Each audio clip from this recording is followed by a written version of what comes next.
has. The sheer scale of this crisis is hard to fathom. We've lost 25,000 Canadians since the beginning of 2016. Every one of those is a personal story, of course, impacting many more in family, friends, and coworkers and loved ones and more. But it's not just opioid-related deaths. We should describe this problem as what it is. It is a poisoned drug crisis. A recent report from Public Health Ontario and the Drug Policy Research Network described it, I think, accurately, and we should all describe it in this way. This is an opioid toxicity crisis. And we know the laws on the books are ineffective. The police chiefs have told us the laws are ineffective, but it's worse than that. The laws actually contribute to these deaths because they push people away from treatment. We know that on the evidence. They stigmatize people, they push people away from treatment. But worse, prohibition is the absence of regulation. And when you leave it to the black market, what do you get? You get poisoned drugs, and those poisoned drugs are killing people. It is prohibition that is killing people. And we know that it's getting worse in the course of this pandemic. It was bad before the pandemic, but it is getting worse. And what's the answer? Well, I've heard colleagues say, we don't know the exact right approach. I've heard the Prime Minister say decriminalization isn't a silver bullet. And you know what? It's not a silver bullet. We need absolutely to do everything we can to stop the scale of death. And so let's listen to the experts. There's a recent task force, substance use task force, that included a police presence, that included a presence from mental health experts, included a range of different voices. And you know what they called for? Bold action for decriminalization, for a regulatory approach. Let's talk about regulating a safer supply and expanding that safer supply. Because you know what the answer to a poison drug crisis is? Ensuring the drugs aren't poisoned. Ensuring the drugs aren't poisoned. It is as simple as that, saving lives today. And decriminalization, not a silver bullet, but you know what decriminalization does? It ensures that we treat drug use as a health issue and we encourage people to seek treatment. And so I worry when the Portugal conversation comes up, and by the way, Portugal still was probably more coercive than I would like, but if anyone wants to get up and support the Portugal approach, we should do that immediately because it would save lives. But it not only removes the stigma and encourages people to seek treatment, but in Portugal, they also wildly expanded treatment.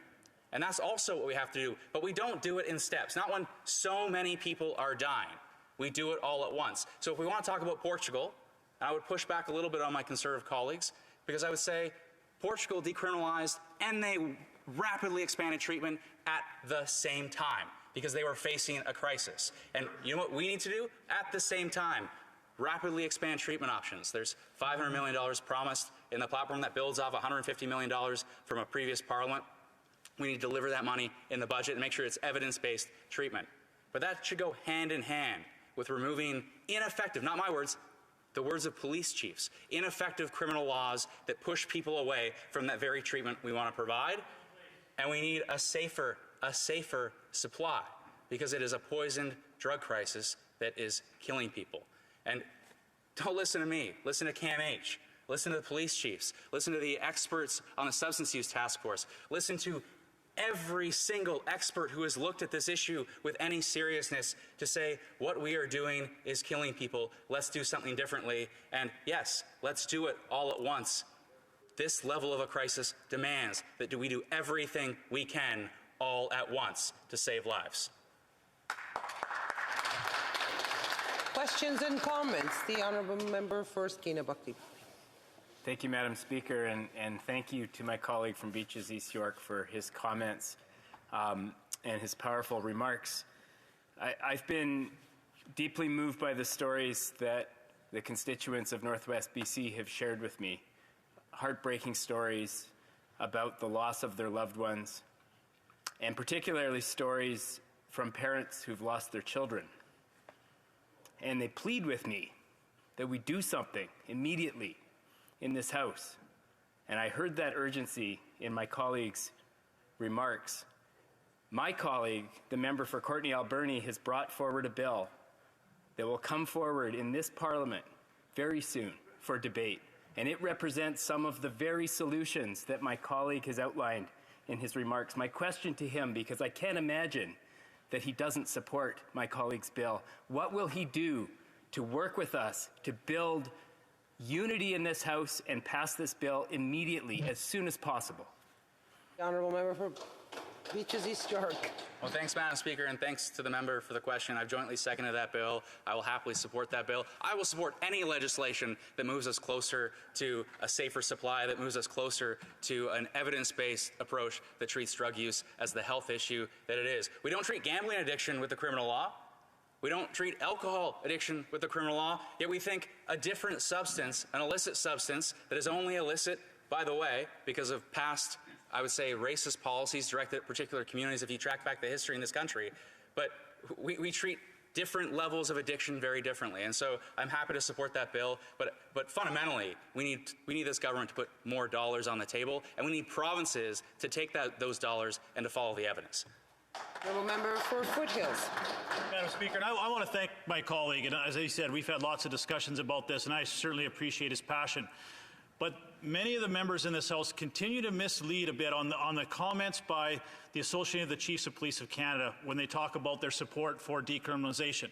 The one key to their statement was they would support decriminalization if police officers across the country had the resources to divert those who needed it into sufficient treatment and recovery, which doesn't exist right now. Would my colleague not agree that it is critical, if we are going to go down this road, for the chiefs of police and police forces across Canada to ensure that proper treatment and recovery beds are in place first, if we're going to divert people into those programs? Just said the honourable member for Beaches East York. So two things. I worked closely with the president of the Canadian Association of Chiefs of Police, Brian Larkin, to ensure that a bill I introduced in this House had their support. And by the way, that bill is now part of C5, and that bill has their support. So regardless of new spending, that bill will have the chiefs of police support, and I hope it has the support of my Conservative colleagues. It is my genuine hope that we rally across parties in this House and we do the right thing. And of course we need more money to expand treatment options. I would say I actually don't want police to be the first responder for what is fundamentally a mental health crisis in an individual's life. I don't think that's the appropriate response. So I think actually Portugal is probably too coercive, and Bill C5 is probably too coercive in that way. We should get police focusing on criminals and not focusing on people suffering from mental health problems. And so that ideally is the answer, but to your point, absolutely. We need much more significant funding to expand treatment options, and there's an area I think we can work together on. So far be it for me to commend the government for certain action. But I will say on this particular crisis, we have seen significant action since 2015. We've seen an expansion of supervised consumption sites. We know that those save lives. We've seen significant hundreds of millions of dollars in funding, including to expand treatment options. We've seen a restoration of harm reduction as a central pillar of our drug strategy. My criticism is different. It's not to say we aren't taking action. Certainly we're taking much more significant action than past governments in this country. But the scale of the crisis, the number of people who are losing their lives, these are preventable deaths. These are preventable deaths if we change our policies. And so, yes, the government is acting, but is the government acting quickly enough, proportionate to the scale of the crisis? I think that's where the criticism lies.